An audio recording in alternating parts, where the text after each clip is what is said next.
و یو وخت یوه قبیله ونیسو تو زر یا زړوکي یا څنګه چې ورته وایي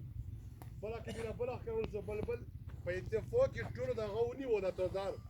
و حجر اسود یې اوچت کړ مخالفت هم رانغی قوم د جنګ نه هم بچ شو و اسلام راغله عزتمندو د اورکزي قوم د بیزوټي قوم مشران دا د موږ مشران دي د کوخیل قوم مشران دا د دوی مشران دي مشر کردار هم دغه ټکي ته ویل کېږي چې مشران کله کینی و کشرانو له امن و اصلاح راوړي یو د سکون و د امن زندگی ولا راوړي دا بیزوټي قوم او کوخیل قوم دا کار وکړه الله پاک نه اجرونه دنیا او آخرت ته غواړو ولا دا قدر او عزت ورکړي ارمان د هغو مشرانو دی چې مشر وچا چې و کشر د وینې کېدو نه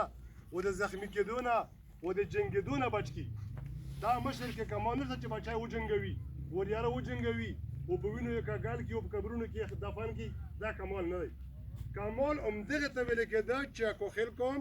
او بیزوټي قوم سره په خپل منځ کې غوټه کمه پنځه شپږو اتلس میاشتې خوري وکړه ورسره کېناستل پکې سره دوی په کار هم شول پکې سره دوی بل ته پیغور هم وکړه پکې دوی سره خفه هم شول خو نچور یې راوښکه موږ د دواړو قومونو د دواړو مشرانو شکریاد وکړو الله د قدر و عزت درکړي تاسې په خپل منځ کې د بیزوټي قوم و د کوخیل قوم مشرانو څه خبرې کړي دي آیا تاسې په ذهن او سینه کې موجودې دي تاسې هغه په اتفاق کړي دي تاسې هغه په یوه صلاح کړي دي تاسې هغه په یو سوچ کړي دي هغه په خپل ځای هماغسې دي موږ بیزوټي قوم ته او قوم کوخیل ته هغه په سر او چشمه خبرې منظورې دي او منو یې تاسې سره په باندې پوهېږو چې په کومه خبره تاسې جوړ شوي یو او کومه خبره هم کړې ده هغه موږ ته په سر او چشم منظوره ده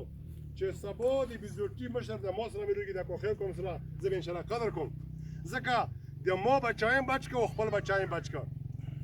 د ما د کومه کوخیل مشران چې ولته درځي ته قدر کوه هغه بچایم بچ که